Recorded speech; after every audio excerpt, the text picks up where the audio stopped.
Hey guys, Analog Man here for another deck profile, late night deck profile again. So we are looking at Alphamon. We actually did look at an X-Antibody deck way back. I actually built a version of this deck that was focusing on Doru Greymon originally. The deck was kind of weird. It was kind of like one of those decks that just kind of like hoped to swing in and not die basically. It was just a what yeah, it's basically like a prototype OTK deck for Alphamon, but it wasn't like really at full power until now, especially with BT9 about to come out. Actually, as of recording, it is already past midnight, so technically it has been released on the 29th.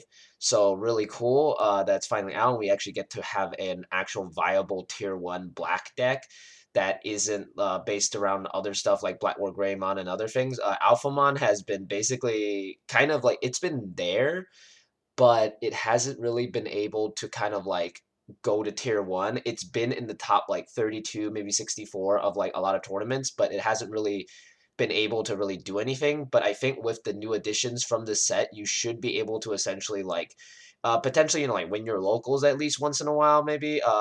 The problem I still have with this deck is that it kind of bricks occasionally. I won a match mainly because of a brick, but aside from that, it's like this deck is very powerful and very solid, but that's only if you see the pieces. But that's the same issue with basically all the OTK decks of BT9 is that if you don't see your pieces, you lose, and if your opponent does, they win basically.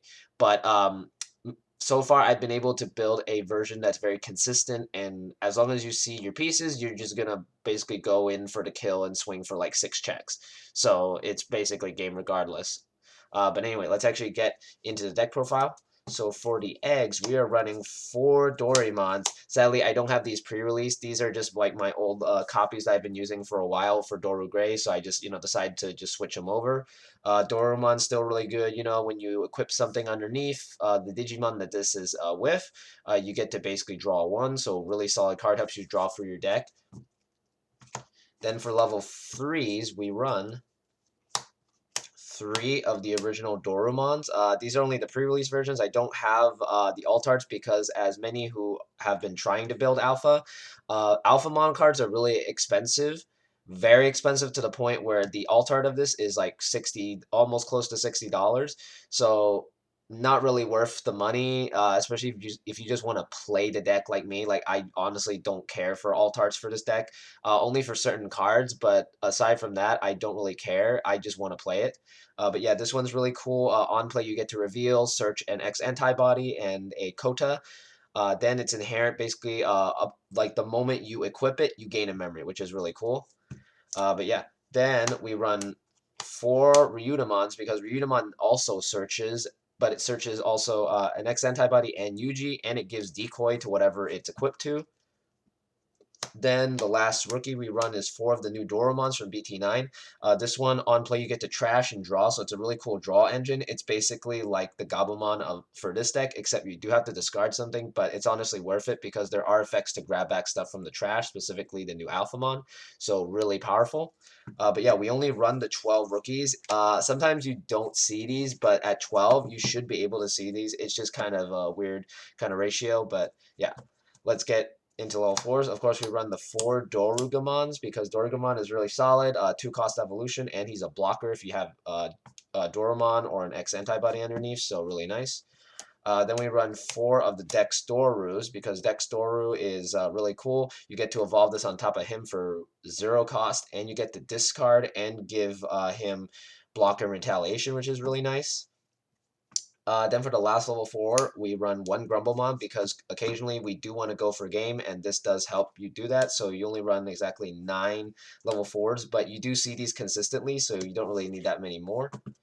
For level 5s, we kind of run a mix. So yeah, we run 1 Greymon. I got this alt art from my friend. Shout out to my friend Sandra. She helped me grab this. This card is really cool. I love that it can basically help you pop stuff, but also it helps you search stuff, and it's just all around really nice.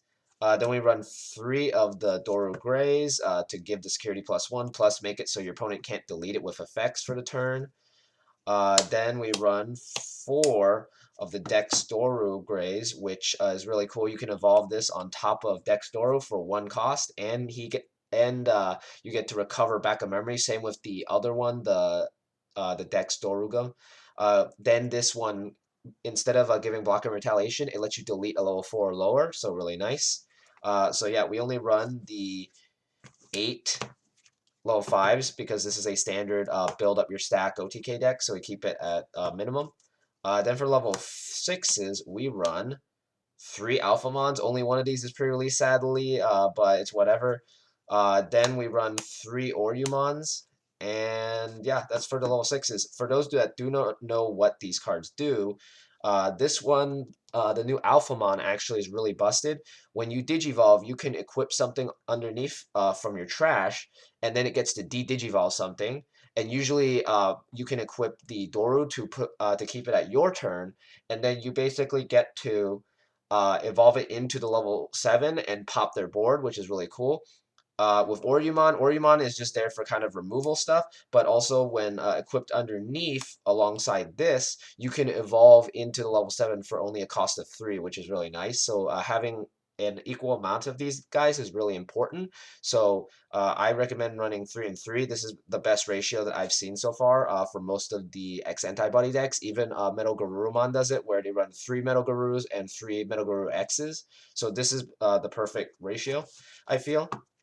But yeah, that's all for level 6s. Then for level 7s, we run, of course, the new star of the deck, Alphamon or Yuken mode. Cool thing is that, so I actually got super lucky with these. The first one I had, actually, I came in the first box that I bought. I pulled this and an Altart Gallant. And then I got this from my friend who pulled it from their box. That box actually had 2 Alphamon or Yukens, and I just grabbed this off of my friend. So yeah, now I have 2 alternate Orikens, really busted. Cool thing is that he can Digivolve for 3 on an Alphamon that already has Orumon underneath it. So really nice. Then when Digivolving, you just delete all the highest cost, and then at the end of the turn, you get to detach up to 7 X-Antibody cards that are not a Digi-Egg, and you get to basically recover 7 memories. So you basically get to keep it your turn, swing twice for a game basically, and it's just really overpowered. And the cool thing is that the effect for detaching is not once per turn. It is once per turn, but specifically you can do it every turn at least once, which is really cool. So you can like swing and then potentially pass it over, so not even Ice Wall can stop you. So really busted. That's all the Digimon. Let's get into the option cards. So the option cards, we're running a very small amount. We're only running the 2 black memory boosts, to help search out the deck, and then 2 Congos. This is specifically the reason why we're running 2 Congos is because people are still playing yellow purple, and they do run chaos degrades, which is one of the only counters to this deck. So this actually helps counter chaos degrade, because this specifically states that it cannot it basically does not allow your opponent to add uh, cards to either of the securities by effects, specifically your opponent's effects. So if you hit into chaos degrade, this will not do anything. It will trash the top card, or yeah, it'll trash the top card, but it will not send your alpha in there. So you're basically safe from that, and you just keep swinging. Even if you hit a flame hell scythe, or unless you hit an actual removal card and your Doro Gray effect's already gone, this guy's not dying. So you're basically guaranteed to OTK them that turn. But yeah, that's all the options we run. We only run 4. And then for Tamers, we actually have a few.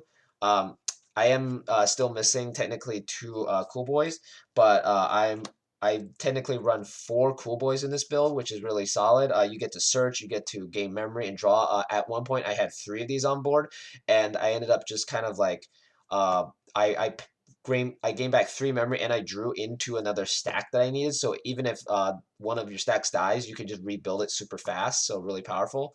Then we run 3 UGs because UG is really crucial for equipping more stuff underneath. So that way Oryuken is more powerful, or you can gain more memory of him. Then you run 2 Kotas because Kota, you still need a memory setter, and he does search out more cards. And everything in this deck except for Grumblemon and the option cards are basically X-Antibodies. Well, also the Tamers are not X-Antibodies, but the fact that you can search almost anything in this deck is really powerful. Same with the Cool Boys. So really powerful, and yeah, this basically the deck. The deck is really efficient. there is a inherent risk, especially when you're playing against slower decks, especially ones that play like Chaos Degrade or specifically Yellow Purple where they heal. You have to basically time it perfectly when you summon, or you can. I highly recommend once you get your level 4 set up, and then you can go into your level 5 and make the combo with this. The Dory Gray with this, you do it immediately because that way you can protect your guy for the turn and swing for game. Um, because this deck does draw a lot, so you have to be really careful about decking out. That's also another issue I noticed when I was testing this deck. If you extend too far, you will deck yourself out because you do draw too much. This deck, as I mentioned, is an OTK deck, so you have to set it up perfectly and then swing for game. So be very careful about that. I basically lost one of the games in a match because of a deck out, so you have to be really careful and very strategic. Black is a very kind of complicated color to use.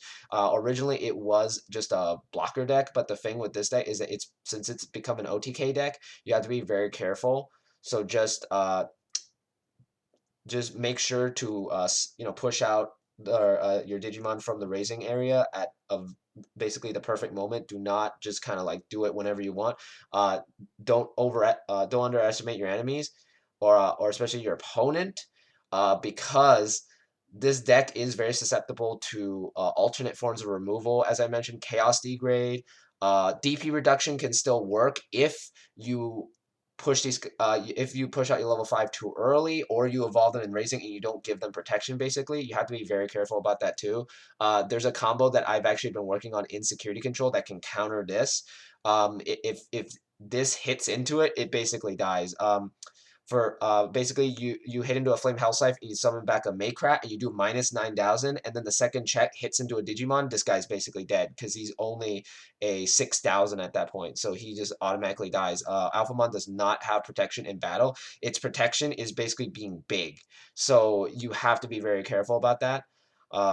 Any deck that's like running stuff to basically boost the DP of their security Digimon, especially Yellow, will actually hurt you really badly. Because Yellow Hybrid, I know for a fact, will potentially try and stay alive.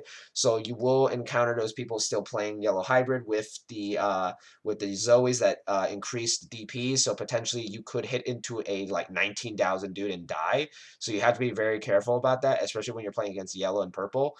So just be wary of that. And yeah, this is the deck so far, and let me know what you thought of it. Just and if using this as a template, I highly recommend it because this is the most basic version I could possibly build so far with what I had on hand. So yeah, test it out for yourself and let me know what you thought of it. I'll see you guys next time.